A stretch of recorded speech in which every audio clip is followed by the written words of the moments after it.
I always tell this as a cautionary tale that actually happened to me, especially in light of all the terrifying, heartbreaking news stories about girls who get into Ubers and are never seen again. This happened when I was in college.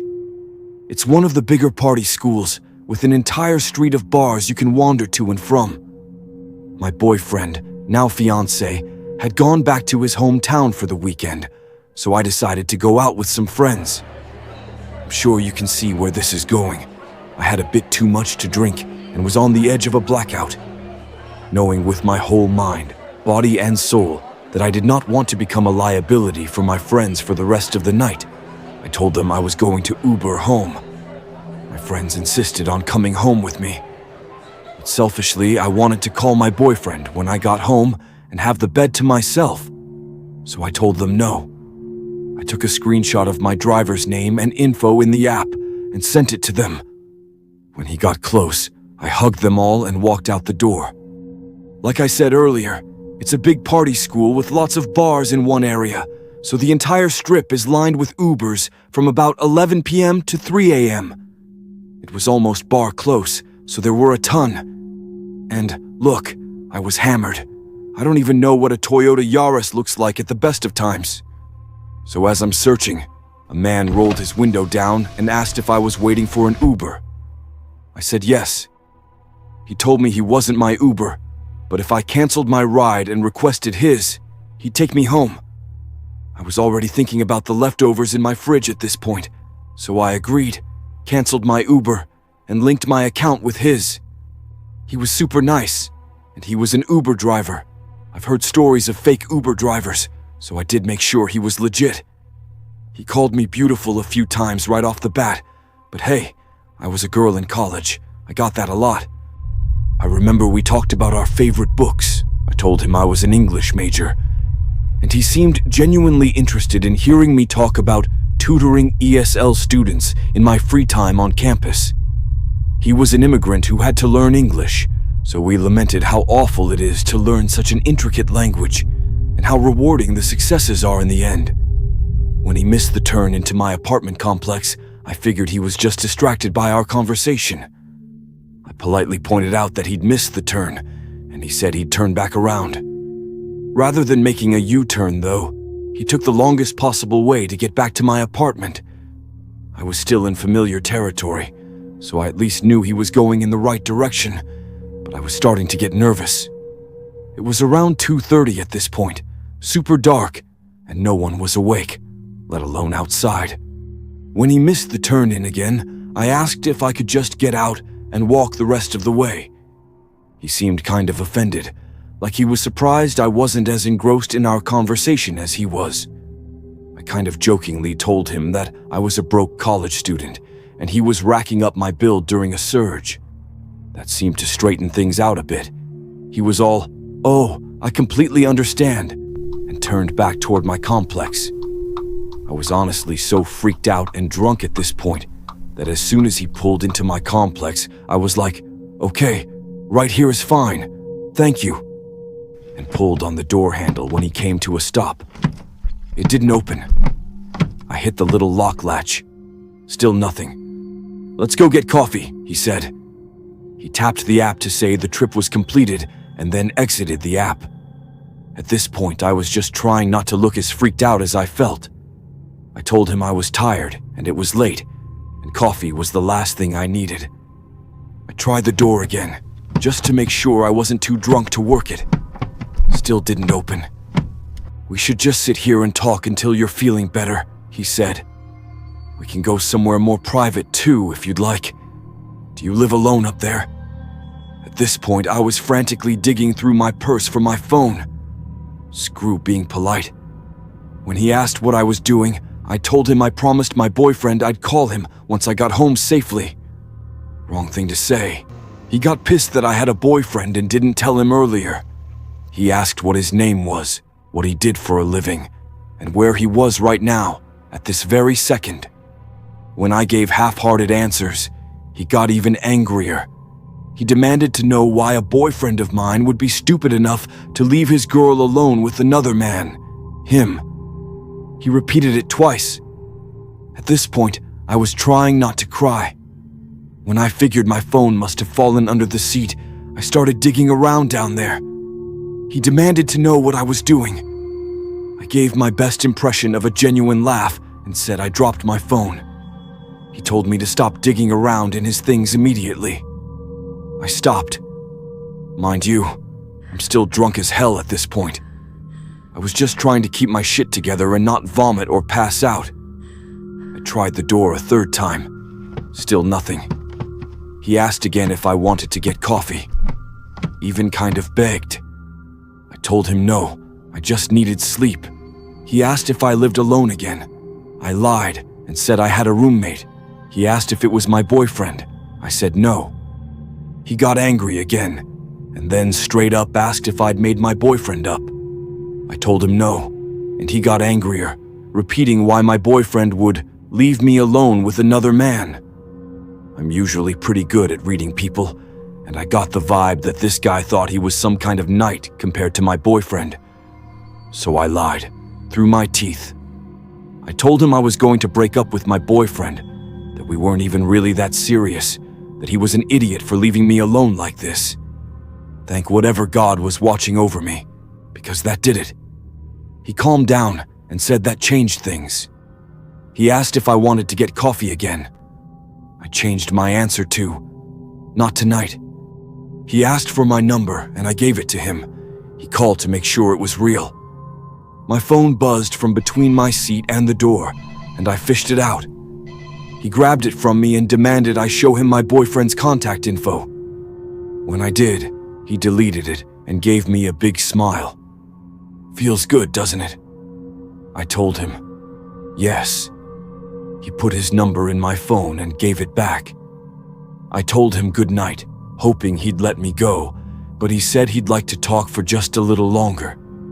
I had to stay locked in that car with him until 4:30 a.m. I don't even remember what we talked about. He asked if he could hold my hand at one point. I told him I needed to break up with my boyfriend before I did anything with another man. He liked that answer, thankfully. When he finally let me out, the door was child-locked, so it could only be opened from the outside. The windows were locked too. I walked up the steps of the wrong building and crouched down in the shadows of some random person's door until he drove off. I waited another 10 minutes, then sprinted to my actual apartment. After crying on the kitchen floor for a while, I called my boyfriend and told him what had happened. His response was the one I get from everyone when I tell this story. Report that to Uber. But even though he didn't know which building I lived in, he still knew where my complex was. I was terrified of seeing him again, terrified of calling another Uber. To this day, I refuse to Uber alone, and I make sure my phone is in my hand every time I get into a car now. I realize this could have been a lot worse. Maybe he was a good guy with the wrong line of thinking. Maybe he meant well. But I was terrified I wasn't going to make it to my apartment that night. Please be cautious when using Uber. Don't be like me. This happened early last year, and it still haunts me when I think about it too deeply. A little background first. I'm a delivery driver for Uber Eats. I've been doing it as a side gig for about a year to earn some extra income. I'm also a woman. Anyway, yes, Uber Eats. It's a relatively laid-back job, though the pay, especially late at night, leaves much to be desired. Most of the orders I get after 10 p.m. are low-quality fast food deliveries to customers who rarely tip. If I had to guess, maybe 2 out of 10 people tip on Uber Eats. It's frustrating, but that's the reality. Because of that, I rarely work late-night shifts, unless there's a bonus on the line. On this particular night, there was one. Complete 15 deliveries within a certain time frame and earn an extra $75. That was music to my ears. When a bonus is active, late-night deliveries actually become worth it. No traffic, fast pickups, and quicker runs. I didn't care if I had to keep bouncing between fast food joints, McDonald's, Taco Bell, whatever. The faster I finished, the sooner I could go home and crash. Around 2:30 a.m., I completed my final McDonald's run, claimed my bonus, and decided to call it a night. This happened in downtown San Diego. For context, the city center is filled with bars, clubs, and restaurants, but once you start moving east past 16th Street, the area becomes noticeably rougher. There are large homeless encampments, and it gets increasingly unsafe. I usually avoid that area entirely, but to get home and back to the freeway, I had no choice but to pass through it. Also, I drive an old 2002 Ford Focus. Nothing about it is automatic, not even the windows. If I need to roll them up, I have to physically crank the levers. Because of that, I usually keep the windows down during deliveries. Makes it easier to hand off food. That night, like always, my windows were down. I had planned to roll them up once I got closer to the homeless camps past 16th, but I never made it that far. As I turned down a side street heading back toward the main road, I noticed a man standing alone on the side. He was wearing a reflective orange construction vest. Construction is pretty common downtown, even overnight, so at first, I didn't think much of it. Then he stepped into the middle of the street, waving both arms as if to signal me to stop. I slowed down, assuming he was there to redirect traffic or inform me of a road closure. I tapped the brakes, reducing my speed to about 5 miles per hour, keeping a safe distance as I waited to see what he needed. He suddenly jogged directly in front of my car and stood there, blocking me from moving forward. Immediately, I felt something was off. It was 3 a.m. The street was completely deserted, and now I was alone, with my windows open, staring at a man I didn't know. I've always wondered how I'd react in a moment of true danger. Now I know, my instinct wasn't to fight or flee. I froze. Within a few seconds, I realized this man wasn't a construction worker. He had the gear, a vest, a hard hat, but something about him was wrong. And then I saw it. The smile. It wasn't a normal smile. It wasn't friendly. He was grinning in a way that made my blood run cold, wide-eyed and unnerving, almost manic. He didn't break eye contact. He just stood there, staring straight into my soul, grinning like something out of a horror film. He looked to be in his 60s, but with homelessness, it's hard to tell. His clothes were filthy. His behavior was erratic. Honestly, the best way I can describe it, he reminded me of Twisty from American Horror Story. That's how unsettling he looked. I should have thrown the car into reverse and gotten out of there immediately. But I didn't. My body refused to move. I just sat there, paralyzed by fear, thinking, this is it. This is how I die. And then he jumped onto the hood of my car. He slammed his fists against the metal, crawling across the hood on all fours, never breaking eye contact, still smiling, still silent. Not a single word came out of his mouth. He just stared and pounded, crawled and grinned. What terrified me the most was how calculated it felt. He wasn't acting out in rage. It was deliberate, measured, almost like he was enjoying how scared I was. I wanted to roll up the windows, but I didn't dare move. I was convinced that any sudden action would provoke him further. I sat frozen, completely helpless. The entire encounter couldn't have lasted more than 15 seconds, but in that moment, time seemed to stretch endlessly. Then, headlights. A car was approaching from behind. He noticed it too. Without a word, he leapt off my hood and sprinted away toward the approaching car. I didn't wait to see what happened next. I floored it. Didn't stop driving until I was halfway home on the freeway, heart racing, adrenaline surging. After that night, I stopped working late shifts. I avoid that section of the city entirely, even if it means taking a longer route home. And I never drive with the windows down in questionable areas. What really stuck with me was how easily I allowed myself to trust someone just because they wore a uniform. I didn't question the situation. I didn't hesitate.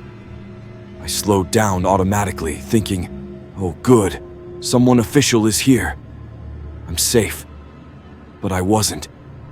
Looking back, it scares me how vulnerable I really was. If that man had had worse intentions, it could have ended very differently.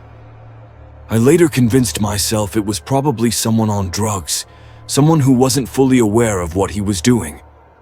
Maybe he meant no real harm. That's what I choose to believe, for my own peace of mind.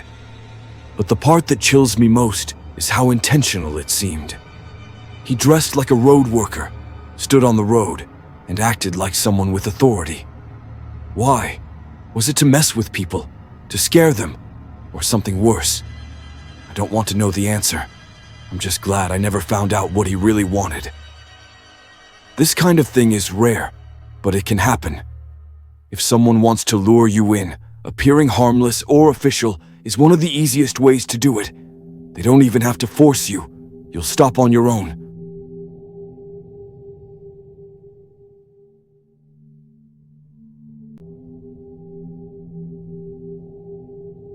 So after crying just a little bit from looking at crime scenes on the internet, I think it might be time to tell this story.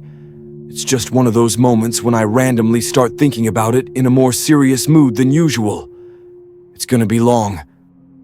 This happened about 4 months ago, maybe more, I'm not sure. Anyway, I was 19 years old. I've turned 20 now, mid-February, and was heading home from university after classes. I usually take my keys with me, but around that time, I had lost them, and my mom hadn't taken me to get a new copy yet. I remember I kept insisting, but she wouldn't listen. So what I did was knock on the door to get my younger brother's attention so he'd let me in. But my mom had taken his keys too, and left him locked up inside as well. I asked my brother to pass me my charger from my room, and called one of my aunties to see if I could go hang out at her workplace in the meantime. She said yes, and told me to call an Uber. She'd pay for it when I got there. So that's what I did. Now, the Uber didn't pick me up directly in front of my house. It was from the house across the street. No special reason, it just worked out that way. The moment I saw the guy, he gave me kind of a weird vibe. But I tend to be paranoid whenever I get into a taxi, so I just got in, rolled down the window, kept a grip on both of my phones. Everything seemed relatively normal until we got near the area where my aunt's workplace was. It's a small convenience store at her home in a housing complex. I think that's what you call it. Like a private residential division. I'm not sure. Condominium didn't sound right. He completely drove past it. When I asked him why, he claimed he was following the GPS, but he wouldn't let me see it. He seemed to know exactly where he was going. Now, I was kind of doomed from the beginning because I don't know directions well, and I could only rely on the driver being a decent person. I recognized the general area, but wherever he was taking me, I had no clue. That was enough for me. I grabbed my backpack, opened the door real fast, and said loudly, "That's fine, I'll see myself out." Then I hauled ass like I hadn't in a long time. I remember being afraid to carry my backpack on my back in case he chased me and tried to pull on it, so I carried it in my hand, with my hoodie wrapped around my waist, while thinking of where to hide. I thought of knocking on someone's door, but for some reason, that didn't feel safe in the moment. I told my aunt not to hang up because he was still following me in the car. Then I saw an empty lot surrounded by concrete walls and a heavy metal gate, but there was just enough space under it to crawl through. So I literally threw my backpack under and then crawled in after it. There was a huge electric control box inside, and I opened it, crouched inside, and hid, still on the phone with my aunt. She, my other aunt, and my uncle were all on a call together, trying to put credit on my phone and asking me to send my live location through WhatsApp, but I had no idea where I was, literally in the middle of nowhere. I waited in that box for like 2 hours, and the guy still wouldn't leave. I even had to pee outside the box and immediately ran back inside. There were tiny spiders and old honeycombs inside, so I was also battling both my arachnophobia and trypophobia. Eventually, I think the guy left. My uncle arrived in his truck, but he didn't know where I was. He kept honking and telling me to let him know when it sounded close. Finally, I heard it nearby and got out. For a while, I wondered if it had all been a misunderstanding, that I had just jumped out of some poor guy's car like a maniac without even paying. But when I got home after staying at my aunt's pharmacy for a while, I checked the Uber app.